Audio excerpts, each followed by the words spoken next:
বিশ্ব ও আঞ্চলিক রাজনীতিতে উত্তেজনার নতুন মাত্রা, অভ্যন্তরীণ রাজনীতিতে নাটকীয়তা আর যুদ্ধবিধ্বস্ত উপত্যকায় মৃত্যুর মিছিল, সব মিলিয়ে চরম অস্থির সময় পার করছে বৈশ্বিক মঞ্চ।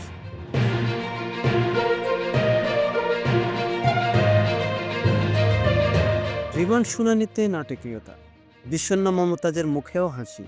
বৈষম্য বিরোধী ছাত্র আন্দোলনের একটি হত্যা মামলায় গ্রেপ্তার হওয়া জনপ্রিয় সঙ্গীতশিল্পী সাবেক সংসদ সদস্য মমতাজ বেগমের রিমান্ডের শুনানিকে কেন্দ্র করে মঙ্গলবার 13ই মে ঢাকা চিফ মেট্রোপলিটন ম্যাজিস্ট্রেট আদালতে দেখা যায় উত্তেজনাপূর্ণ ও নাটকীয় পরিস্থিতি। দুপুর 2টা 17 মিনিটে তাকে আদালতে হাজির করা হলে প্রথমে আদালতে হাজতখানায় রাখা হয়, পরে বিকাল 3টা 3 মিনিটে এজলাসে তোলা হয়। তখনই এজলাসের উপস্থিত বিপুল সংখ্যক আইনজীবীর উপস্থিতিতে শুরু হয় হট্টগোল। পরিস্থিতি শান্ত করতে মহানগর পাবলিক প্রসিকিউটর ফিফি ওমর ফারুকী আদালতের অনুমতি নিয়ে আইনজীবীদের শান্ত থাকার অনুরোধ জানান। শুনানির শুরুতে মামলা তদন্ত কর্মকর্তা মিরপুর মডেল থানা উপপরিদর্শক মনিরুল ইসলাম মমতাজের 7 দিনের রিমান্ডের আবেদন করে। এই সময় রাষ্ট্রপক্ষ কৌশলী ফিফি ফারুকীর মতামতের রাজনৈতিক সংশ্লিষ্টতা এবং তার বক্তব্যের নানা দিক তুলে ধরেন, যা এজলাসের হাস্যরসের সৃষ্টি করে। উল্লেখযোগ্যভাবে এই সময় ভীষণ মমতাজ নিজেও এক পর্যায়ে হেসে ফেলেন। তবে আসামি পক্ষের আইনজীবীকে খুঁজে পেতে বিলম্ব হয়। পরে মমতাজ নিজে আইনজীবী রেজাউল করিমকে শনাক্ত করে ও ওকালতনামায় স্বাক্ষর করেন, কিন্তু উক্ত আইনজীবী শুনানিতে কোনো বক্তব্য দিতে অপারগতা প্রকাশ করে। এরপর আদালত মমতাজের 4 দিনের রিমান্ড মঞ্জুর করে। রিমান্ড আদেশকে কেন্দ্র করে আদালতে নতুন করে উত্তেজনা সৃষ্টি হয়। কয়েকজন আইনজীবী চিৎকার করে 7 দিনের রিমান্ডের দাবি জানাতে থাকেন এবং মমতাজকে লিফটে না নিয়ে সিঁড়ি দিয়ে নিচে নামানোর দাবি তোলেন। তারা বলেন, বিএনপি নেতাদের যেমন সিঁড়ি দিয়ে নামানো হয়েছিল তাকেও তাই করতে হবে। পরিস্থিতি উত্তপ্ত দেখে আদালত মমতাজকে কিছুক্ষণ কাঠগড়ায় রাখার নির্দেশ দেন। প্রায় 21 মিনিট পর অতিরিক্ত নিরাপত্তার মাধ্যমে মমতাজকে লিফটে করে হাজতখানায় নেওয়া হয়। তবে নিচে আইনজীবীরা অবস্থান নিয়ে তার প্রতি কটূক্তি করতে থাকেন। উল্লেখ্য, গত বছরের 19 জুলাই মিরপুরে বৈষম্যবিরোধী ছাত্র আন্দোলনে হামলায় গুলিবিদ্ধ হয়ে মারা যান মোহাম্মদ সাগর নামে একজন আন্দোলনকারী। তার মা বিউটি আক্তার 27 নভেম্বর একটি হত্যা মামলা দায়ের করে, যাতে সাবেক প্রধানমন্ত্রী শেখ হাসিনা সহ 243 জনকেও নামিয়ে ও 250 থেকে 400 জনকে অজ্ঞাত আসামি করা হয়। এই মামলার 49 নম্বর আসামি হিসেবে মমতাজ বেগমকে গ্রেপ্তার করা হয়।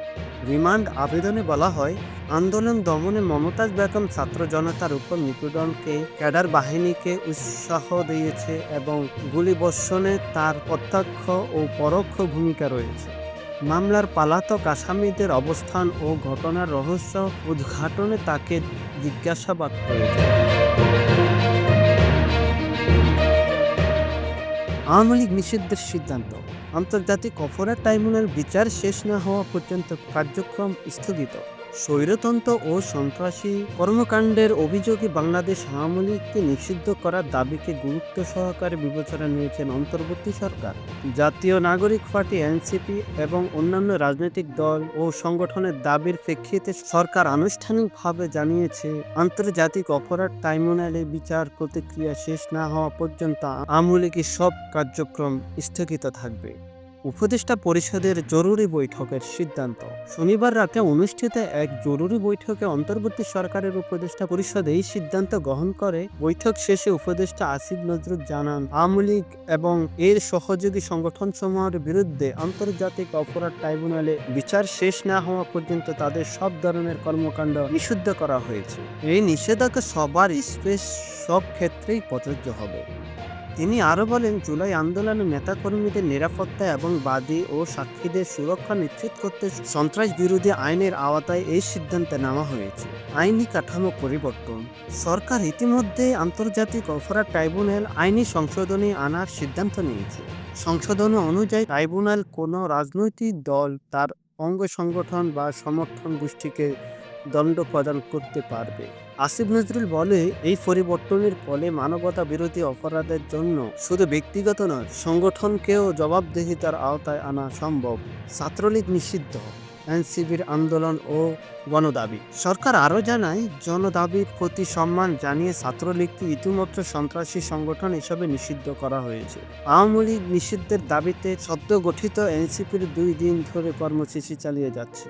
বুধবার মধ্যরাতে সাবেক রাষ্ট্রপতি ও আওয়ামী লীগ নেতা আব্দুল হামিদের দেশত্যাগের পরেই এনসিপির নতুন কর্মসূচি নেয়। এরপর শুক্রবার জুমার নামাজের পর থেকে এনসিপির নেতাকর্মীরা প্রধান উপদেষ্টার বাসভবনের সামনে অবস্থান কর্মসূচি সমাবেশ শুরু করে। জাতিসংঘের প্রতিবেদন ও আন্তর্জাতিক চাপ। সরকারের বিবৃতিতে বলা হয়, আওয়ামী লীগের নেতাকর্মীদের বিরুদ্ধে জাতিসংঘের প্রতিবেদনে যেসব সন্ত্রাসী কর্মকাণ্ডের অভিযোগ এসেছে তা গুরুত্বের সঙ্গে পর্যালোচনা রয়েছে। স্বাধীনতার 50 বছরের বেশি সময় পর বাংলাদেশের অন্যতম প্রধান রাজনৈতিক দল আওয়ামী লীগের রাজনীতি নিষিদ্ধ হলো। বিচার শেষ না হওয়া পর্যন্ত দলটির সব কর্মকাণ্ড বন্ধ থাকবে। এই সিদ্ধান্ত দেশের রাজনৈতিক ভবিষ্যৎ ও সাংবিধানিক ব্যবস্থায় একটি নতুন মাত্রা যোগ করেছে। শিবির সেক্রেটারির অভিযোগ, উপদেষ্টা মাহফুজের বক্তব্য উদ্দেশ্যমূলক। অন্তর্বর্তী সরকারের তথ্য ও সম্প্রচার উপদেষ্টা মাহফুজ আলমের ফেসবুকে দেওয়া মন্তব্যের উদ্দেশ্যমূলক মন্তব্য করেছেন ইসলামী ছাত্র শিবিরের কেন্দ্রীয় সেক্রেটারি নুরুল ইসলাম সাদ্দাম। সোমবার বিকেলে রংপুর ঐতিহ্যবাহী কারমাইকেল কলেজে মেধাবীদের মুখোমুখি ছাত্র শিবির শীর্ষক এক অনুষ্ঠানে যোগ দিয়ে সাংবাদিকদের প্রশ্নের জবাবে তিনি এই প্রতিক্রিয়া জানান। তিনি বলেন, আওয়ামী লীগ নিষিদ্ধ হওয়ার পরপরই এমন সময়ে রাষ্ট্রীয় গুরুত্বপূর্ণ দায়িত্ব থেকে যে অনাকাঙ্ক্ষিত ও অযাচিত বিতর্কের জন্ম দিয়েছেন উপদেষ্টা মাহফুজ, তাতে তিনি স্পষ্ট যে তিনি কোনো নির্দিষ্ট উদ্দেশ্য নিয়ে কাজ করছেন। তিনি চাইলে যে কোনো রাজনৈতিক প্ল্যাটফর্মে থেকেই এইসব বক্তব্য দিতে পারতেন। এখন তিনি যে সব মন্তব্য করছেন, আমরা আশা করি তিনি দ্রুত এর ব্যাখ্যা দেবেন। নুরুল ইসলাম আরও বলেন, উনি যেটি করেছে তা এক প্রকার সংবিধান লঙ্ঘন। তিনি শপথ ভেঙেছেন। রাগ বিরাগ প্রতিহিংসা বশবর্তী হয়ে দায়িত্বকালীন সময়ে কাউকে হুমকি দেওয়া তার মতো একজন উপদেষ্টার জন্য শোভনীয় নয়। শিবির সেক্রেটারি জানান, 1977 সালে ইসলামী ছাত্র শিবির প্রতিষ্ঠিত হয়েছে। সুতরাং মুক্তিযুদ্ধ বা রাজাকার সংশ্লিষ্ট কোনো বিষয়ে শিবিরকে দায়ী করা প্রশ্নেই ওঠে না। তিনি বলেন, এই ব্লেম গেম নতুন নয়। আওয়ামী লীগ যুগ যুগ ধরে এটি করে এসেছে এবং এর মাধ্যমে দেশের ফ্যাসিবাদ কায়েম করেছে। এখন যারা সেই একই পথ অনুসরণ করেছেন, দেশের জনগণ নিশ্চয়ই তা মেনে নেবেন না। তিনি বলেন, দ্বিতীয় স্বাধীনতার পর একটি ইনক্লুসিভ বাংলাদেশ গড়ে তোলার কাজ চলছে। উপদেষ্টা পরিষদের সদস্য হিসেবে মাহফুজ সহ আমরা সবাই একত্রে জুলাই আন্দোলন করেছি। তাই তার বক্তব্য প্রত্যাহার করব বলে আমি আশাবাদী। জিম্মি মুক্তির পরপরই ইসরায়েলি হামলা, নিহত ফিলিস্তিনি সাংবাদিক হাসান ইসলাহি। গাজা উপত্যকা হামাসের হাতে আটক থাকা ইসরায়েলি ও আমেরিকান নাগরিক আলেকজান্ডারকে মুক্তির কয়েক ঘন্টার মধ্যে ফিলিস্তিনের একটি হাসপাতালে ভয়াবহ হামলা চালিয়েছেন ইসরায়েলি সামরিক বাহিনী। মঙ্গলবার সকালে দক্ষিণ গাজায় ইউনুস এলাকায় অবস্থিত নাসের মেডিকেল কমপ্লেক্সে চালানো এই বিমান হামলায় ফ্রিল্যান্স ফটো সাংবাদিক হাসান ইসলাইনি সহ 2 জন নিহত হয়েছেন। গাজার সরকারি মিডিয়া দপ্তর জানিয়েছে, এর আগেও 7 এপ্রিল একই হাসপাতালের পাশে সাংবাদিকদের অস্থায়ী তাঁবুতে ইসরায়েলি বাহিনীর বিমান হামলার গুরুতর আহত হয়েছিলেন হাসান। এরপর তিনি প্রাণ ইউনিটে চিকিৎসাধীন ছিলেন, কিন্তু সেখান থেকেও রক্ষা পায়নি। হাসপাতালের এক কর্মী আবু গালের ভাষ্যমত, ইসরায়েলি বাহিনী এখন কোনো পার্থক্য করছে না। তারা এমনকি রোগীতে পরিপূর্ণ হাসপাতালেও নিশানা করতে চাচ্ছে না। 45 বছর বয়সী হাসান ইসলাহি একজন নিরপেক্ষ চিত্র সাংবাদিক হিসেবে গাজা থেকে বহু আন্তর্জাতিক সংবাদ মাধ্যমে কাজ করতেন। তবে ইসরায়েলি বাহিনী দাবি করেছেন, হাসান হামাসের সক্রিয় সদস্য ছিলেন, সশস্ত্র লড়াইয়ে জড়িত ছিলেন। এই ঘটনায় গাজায় চলমান 19 মাসের আগ্রাসন নিহত সাংবাদিকের সংখ্যা বেড়ে দাঁড়িয়েছে 215 জনে। এর আগে সোমবার মুক্তি দেওয়া হয় ইডেন আলেকজান্ডারকে। 21 বছর বয়সী এই ইসরায়েলি আমেরিকানকে 2023 সালে 7 অক্টোবর হামাস যোদ্ধারা বন্দী করেছিলেন। তাকে বন্দী অবস্থায় দীর্ঘদিন রাখার পর মুক্তি দেওয়া হলেও তারপরেই গাজায় নতুন করে আগ্রাসন শুরু করে ইসরায়েল। আল জাজিরা জানিয়েছেন, মঙ্গলবার সকাল 11:30টা পর্যন্ত ইসরায়েলি হামলায় আরও 14 জনের প্রাণ হারিয়েছেন। ফিলিস্তিনের স্বাস্থ্য মন্ত্রণালয়ের তথ্য মতে 24 ঘন্টায় নতুন করে 31 জনের নিহত, 73 জন আহত হয়েছে। এছাড়া উদ্ধার করা হয়েছে 15 জনের মরদেহ। সব মিলিয়ে গাজায় 19 মাস আগ্রাসনে মোট মৃত্যুর সংখ্যা বেড়ে দাঁড়িয়েছে 52,908 জন এবং আহত হয়েছেন 1,19,000 721 জন। এমন ভয়াবহ পরিস্থিতির মাঝেও যুদ্ধবিরতির জন্য আলোচনার ইঙ্গিত দিয়েছে হামাস। সোমবার এক বিবৃতিতে সংগঠনটি জানায়, স্থায়ী যুদ্ধবিরতির লক্ষ্যে সামগ্রিক চুক্তিতে পৌঁছাতে আমরা যে কোনো সময় আলোচনার জন্য প্রস্তুত রয়েছি। গাজার মানবিক সংকট এখন চরম পর্যায়ে পৌঁছেছে, যেখানে জীবন মৃত্যুর ব্যবধান প্রতিনিয়ত সংকুচিত হয়ে আসছে।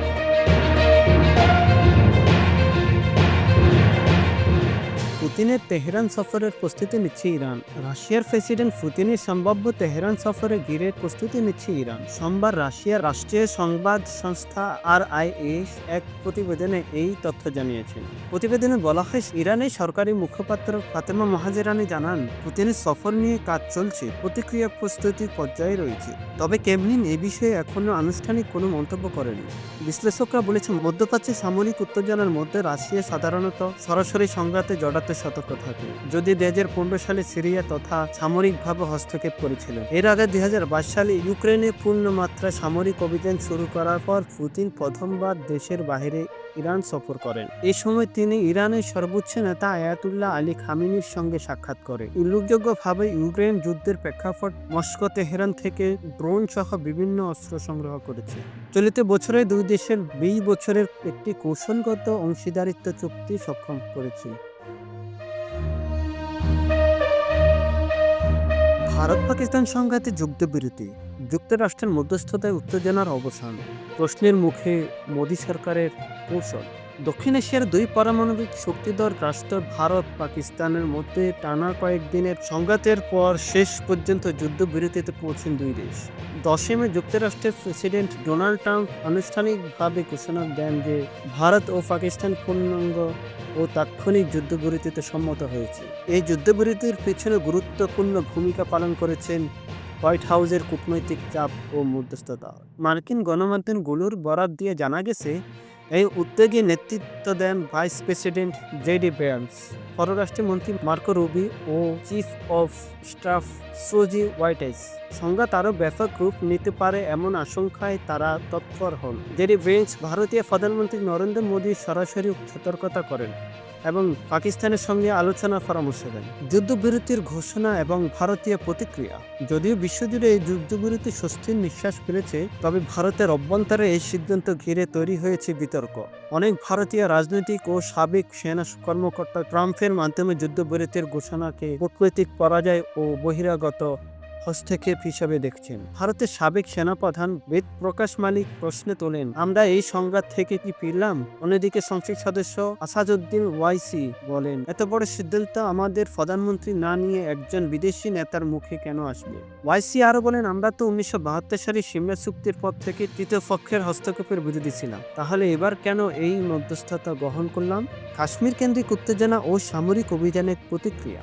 22 এপ্রিল কাশ্মীরে সন্ত্রাসী হামলার পর ভারত অপারেশন সিন্ধু নামে একটি সামরিক অভিযান শুরু করে, যেখানে ফরাসি রাফাল যুদ্ধবিমান ব্যবহার করা হয়। ভারতের দাবি ছিল এই অভিযান কেবল সন্ত্রাসী ঘাঁটিগুলো লক্ষ্যবস্তু করা হয়। তবে পাকিস্তান পাল্টা প্রতিক্রিয়া সাধারণ মানুষের হতাহতের কথা জানায় এবং 5টি ভারতীয় যুদ্ধবিমান গুলি করে ভূপাতিত করার দাবি করে, যার মধ্যে 3টি ছিল রাফাল। রয়টার্সের তথ্য অনুযায়ী চীনের তৈরি 10 যুদ্ধবিমান এবং গোয়েন্দা সহায়তায় এই হামলা গুরুত্বপূর্ণ ভূমিকা রাখে। যদিও ভারত আনুষ্ঠানিকভাবে কোনো বিমান হারানোর কথা স্বীকার করেনি, কূটনৈতিকভাবে কোণঠাসা ভারত। বিশ্লেষকদের মতে এই সংঘাতে ভারতের শক্তি প্রদর্শন প্রায় উল্টো দুর্বলতা উন্মোচন করেছে। পাকিস্তান আন্তর্জাতিকভাবে কূটনৈতিক সমর্থন অর্জন বেশি সফল হয়েছে। ট্রাম্পের যুদ্ধবিরতির ঘোষণা মোদী সরকারের স্বাধীন পররাষ্ট্রনীতির প্রশ্নেও তুলে ধরেছে। ভারতের বহুদিনের নীতি ছিল তৃতীয় পক্ষের হস্তক্ষেপ নয়, সেই নীতি চূড়ান্ত ব্যায়াত হিসাবে দেখা হচ্ছে এই ঘটনার। পাকিস্তানের পাল্টা প্রতিক্রিয়া ও চীনের প্রভাব। পাকিস্তান জানান তারা ভারতের উদামপুর, পাঠানকোট, আদমপুর এবং বুজ বিমান ঘাঁটিতে পাল্টা হামলা চালায়। এসব হামলায় সামরিক ও বেসামরিক স্থাপনা উভয় ক্ষতিগ্রস্ত হয়। পাকিস্তানের সশস্ত্র বাহিনী দাবি করে ভারতের এই 400 ক্ষেপণাস্ত্রের প্রতিক্রিয়া ব্যবস্থা সহ গুরুত্বপূর্ণ সামরিক অবকাঠামোর লক্ষ্যবস্তু ছিল। বিশেষজ্ঞদের মতে চীনের কাছ থেকে পাকিস্তানের সমর সহায়তা অনেক বেড়েছে। 2020 সাল থেকে পাকিস্তানের 81% অস্ত্র চীন থেকেই এসেছে। উন্নত নজরদারি ও তথ্য ব্যবস্থায় চীন সহযোগিতা পাকিস্তানের কৌশলগত সুবিধা দিয়েছে বলে মত বিশ্লেষকদের। দিল্লি এখন সম্ভাব্য প্রতিক্রিয়া প্রতিরক্ষার বাজেট বাড়াতে এবং কাশ্মীর আরও সামরিকীকরণ করতে পারে। তাদের দক্ষিণ এশিয়া বাস্তবতা বলেছে দীর্ঘমেয়াদী সংঘাত চালিয়ে যাওয়ার মতো সমর্থন নেই দুই দেশেরই। রাজনৈতিক বিপর্যয়, অর্থনৈতিক ক্ষতি এবং মানবিক দুর্ভোগ, এই ত্রিমাত্রিক ক্ষয় দুই দেশের অগ্রগতিকে পিছনে ফেলতে পারে। বিশ্বের সবচেয়ে দরিদ্র জনগোষ্ঠী এবং নিরক্ষর জনগণের একটি বড় অংশ সেখানে বাস করে। সেই অঞ্চলে যুদ্ধ নয়, বরং সংযম ও দূরদর্শিতাই হতে হবে ভবিষ্যৎ নীতি নির্ধারণের মূল ভিত্তি। ভারতকে পাল্টা জবাব শক্ত বার্তা দেন পাকিস্তান সেনাবাহিনী। পাকিস্তানের ভূখণ্ডে ভারতীয় হামলার প্রেক্ষিতে পাল্টা প্রতিশোধমূলক হামলা চালিয়েছে পাকিস্তানের সশস্ত্র বাহিনী, এমনই দাবি করেছে পাকিস্তানের সামরিক বাহিনী। রোববার ইসলামাবাদে আয়োজিত এক উচ্চ পর্যায়ের সংবাদ সম্মেলনে পাকিস্তানের আন্তঃবাহিনী জনসংযম পরিষদের মহাপরিচালক লেফটেন্যান্ট জেনারেল আহমদ শরীফ চৌধুরী বলেন, ভারতের সেনাবাহিনী ও প্রতিরক্ষা অবকাঠামোর উপর পাকিস্তানের চূড়ান্ত ও কঠোর প্রতিক্রিয়া জানিয়েছেন। জেনারেল চৌধুরী জানান, পাকিস্তানের সার্বভৌমত্ব কিংবা ভৌগোলিক অখণ্ডতা লঙ্ঘন হলে কোনো ছাড় দেওয়া হবে না। তিনি দাবি করেন, যুদ্ধবিরতির অনুরোধ পাকিস্তান করেনি, বরং ভারত সংঘাত বন্ধ করতে আগ্রহ প্রকাশ করে। 6 ও 7 মে রাতে কাপুরস্থিত হামলার পর ভারতও যুদ্ধবিরতির জন্য আবেদন করে, যার জবাবে পাকিস্তান জানিয়ে দেয় প্রতিক্রিয়া না দিয়ে আলোচনা নয়। এই অভিযানের অধীনে পাকিস্তানের মোট 26টি ভারতীয় সামরিক স্থাপনা হামলা চালিয়েছে। এর মাধ্যমে উল্লেখযোগ্য হচ্ছে ভারতের বিমান ঘাঁটি ও প্রতিরক্ষা স্থাপনা সুরতগড়, শিরসা, আদমপুর, বুজ, নানিয়া, বাখিন্দা, বারনালা, আউন্তিপুরা, শ্রীনগর, জম্মু, মামুন, আম্বালা, উদমপুর ও পাঠানকোট। এছাড়া ভারতের S-400 ক্ষেপণাস্ত্র প্রতিরক্ষা ব্যবস্থা, রাক্ষস ক্ষেপণাস্ত্র লঞ্চ স্টেশন, রাডার স্থাপনা, গোলা বারুদ ভান্ডার ও প্রশিক্ষণ কেন্দ্রেও আঘাত হানা হয় বলে দাবি করেন তিনি। সাইবার হামলার কথাও জানায় পাকিস্তান। জেনারেল চৌধুরী জানান, পাকিস্তান ভারতের বিরুদ্ধে সমন্বিত সাইবার হামলা চালায়, যার ফলে সামরিকভাবে ভারতীয় সামরিক নেটওয়ার্ক বিপদগ্রস্ত হয়। এই হামলা ছিল ভারতের সেনাবাহিনীর কার্যক্ষমতাকে দুর্বল করে দেওয়ার কৌশলগত অংশ। যুদ্ধবিরতির বাস্তবতা নিয়ে পাকিস্তানের বক্তব্য। জেনারেল চৌধুরী জোর দিয়ে বলেন, ভারতীয় সেনাবাহিনী ও প্রতিরক্ষা মন্ত্রণালয়ের বিবৃতিতে পরিষ্কারভাবে দেখা গেছে তারা সংঘাত প্রমোশনে আগ্রহী। পাকিস্তান প্রতিশোধ নেওয়ার পর আন্তর্জাতিক মধ্যস্থতাকারীদের অনুরোধে আমরা আলোচনায় রাজি হই। উপমহাদেশে দুই পরমাণু শক্তিধর দেশে সাম্প্রতিক উত্তেজনা নতুন করে উদ্বেগ বাড়িয়েছে। একদিকে ভারতের বিরুদ্ধে পাকিস্তানের পাল্টা সামরিক ও সাইবার প্রতিক্রিয়া, অন্যদিকে সীমান্ত বরাবর সামরিক স্থাপনাগুলির উপর আক্রমণ। সব মিলিয়ে পাকিস্তান জটিল আকার ধারণ করেছে। আন্তর্জাতিক মহলে দৃষ্টি এখন এই অঞ্চলের পরবর্তী পদক্ষেপের দিকে, যেখানে শান্তিপূর্ণ সমাধানে হয়ে উঠেছে সময়ের দাবি। কাশ্মীরের রক্তপাত, অস্থিরতা, মুখ্যমন্ত্রীর ভাষ্যে ভেঙে পড়েছে পর্যটন। আন্তর্জাতিক অঙ্গনে ফের কাশ্মীর ইস্যু। কাশ্মীরে ফের সহিংসতা ও অস্থিরতার ছায়া। 22 এপ্রিল পহেলগামে ভয়াবহ সন্ত্রাসী হামলার পর এরকম স্থবির হয়ে পড়েছে পুরো উপত্যকা। বন্ধ হয়ে গেছে স্কুল, বিমানবন্দর, এমনকি আকাশসীমাও। পর্যটকদের আনাগোনা জমজমাট কাশ্মীর এখন কার্যতর পাকা। এমন বাস্তব চিত্র তুলে ধরেছেন জম্মু ও কাশ্মীরের মুখ্যমন্ত্রী ওমর আবদুল্লাহ। ভারতীয় সংবাদ মাধ্যম এনডিটিভিকে দেওয়া এক্সক্লুসিভ সাক্ষাৎকারের মুখ্যমন্ত্রী বলেন, সবকিছু বদলে গেছে, আবার কিছুই বদলায়নি। রক্তপাত, দুর্দশা, অস্থিরতা চলছে। কাশ্মীরে এমন এক পরিস্থিতি তৈরি হয়েছে যা কল্পনাও করিনি। অর্থনীতি ও পর্যটনে বড় ধাক্কা। ওমর আবদুল্লাহ জানান, দীর্ঘ সময় অচলাবস্থার পর কাশ্মীরে পর্যটন খাত ঘুরে দাঁড়াতে শুরু করেছিল, কিন্তু 22 এপ্রিল পহেলগাম হামলা সেই অগ্রগতি সম্পূর্ণ ভেঙে পড়েছে। ওই হামলায় 25 জন পর্যটন এবং একজন স্থানীয় গোড়াওয়ালা নিহত হয়। তিনি বলেন, এই সময় উপত্যকায় পর্যটন করে থাকা কথা ছিল। বিমানবন্দরে প্রতিদিন 50 থেকে 60টি ফ্লাইট উঠানামা করার কথা ছিল, কিন্তু এখন পর্যটক নেই, বিমানবন্দর বন্ধ, আকাশসীমাও বন্ধ। এছাড়া রাজ্যের স্কুলগুলোর অবস্থাও একই, শিক্ষা কার্যক্রম একেবারে থেমে গেছে। এতে শিক্ষার্থীদের ভবিষ্যৎ নিয়ে উদ্বেগ বাড়ছে। কাশ্মীর ইস্যুর আন্তর্জাতিক আইন নিয়ে উদ্বেগ। সাক্ষাৎকারে মুখ্যমন্ত্রী কাশ্মীর ইস্যুর আন্তর্জাতিক অঙ্গনে ফের আলোচনায় আসা নিয়ে উদ্বেগ প্রকাশ করেন। তার মতে, পহেলগামে হামলার সুযোগে পাকিস্তান আরও কাশ্মীর ইস্যুকে বিশ্বমঞ্চে তুলে ধরতে সক্ষম হয়েছে। তিনি বলেন, আমি যখন বলি কিছুই বদলায়নি, তখন সেটা পাকিস্তানকে ঘিরেই বলি। তারা পরিকল্পিতভাবে আবার কাশ্মীর নিয়ে আন্তর্জাতিক মনোযোগ আকর্ষণ করতে পেরেছে। এখন যুক্তরাষ্ট্র পর্যন্ত মধ্যস্থতার আগ্রহ দেখাচ্ছে। যুদ্ধবিরতি ভেঙে পড়ার আশঙ্কা। ভারত পাকিস্তান সম্পর্ক নিয়ে মুখ্যমন্ত্রী বলেন, যতই সম্পর্ক জটিল হোক, এতদিন ধরে যুদ্ধবিরতি ঠিকই ছিল, কিন্তু এখন তা পুরোপুরি ভেঙে পড়েছে। আজ রাতেই কি হয় তা দেখার অপেক্ষা। তিনি মনে করিয়ে দেন, মাত্র কয়েক সপ্তাহ আগেও পহেলগামে ছিল জমজমাট পর্যটন কেন্দ্র, কিন্তু কয়েক মিনিটের বন্দুক হামলার পরিস্থিতিকে উল্টে দিয়েছে। ওমর আবদুল্লাহর কথাই স্পষ্ট, কাশ্মীর আবারও প্রবেশ করেছে এক অনিশ্চিত অধ্যায়ে, যেখানে অর্থনীতি, শিক্ষা ব্যবস্থা, পর্যটন সবই থমকে গেছে। আর একই সঙ্গে এই অঞ্চলে ভূরাজনৈতিক গুরুত্ব ও জটিলতা ফের সামনে এসেছে বিশ্ববাসীর কাছে। একদিকে জাতীয় রাজনীতিতে বিভাজন, অন্যদিকে আন্তর্জাতিক অঙ্গনে যুদ্ধ ও কূটনৈতিক চাপ। বিশ্ব আজ যেন দাঁড়িয়ে আছে একটি সংবেদনশীল মোড়ে, যেখানে শান্তির বার্তা যেমন ভিন্নভাবে শোনা যায়, তেমনি সহিংসতার গর্জন প্রতিদিন বাড়ছে। গাজায় সাংবাদিক হত্যার মতো হৃদয় বিদায়ক ঘটনা সংবাদ শিরোনাম হয়ে, তেমনি রাজনৈতিক বিভাজন আর মতপার্থক্য গঠন করেছে নতুন বাস্তবতা। কাশ্মীর থেকে গাজা, ঢাকা থেকে দিল্লি, সবখানেই এখন প্রশ্ন একটাই, মানবতা কোথায় দাঁড়িয়ে? যুদ্ধবিরতির আলোচনার মধ্যেও যদি মৃত্যু আর সংখ্যাই সর্বগ্রাসী হয়, তবে ভবিষ্যতের পথটাই হয়ে দাঁড়ায় আরও অনিশ্চিত। আজ এই পর্যন্তই, আমাদের সাথেই থাকুন। ধন্যবাদ।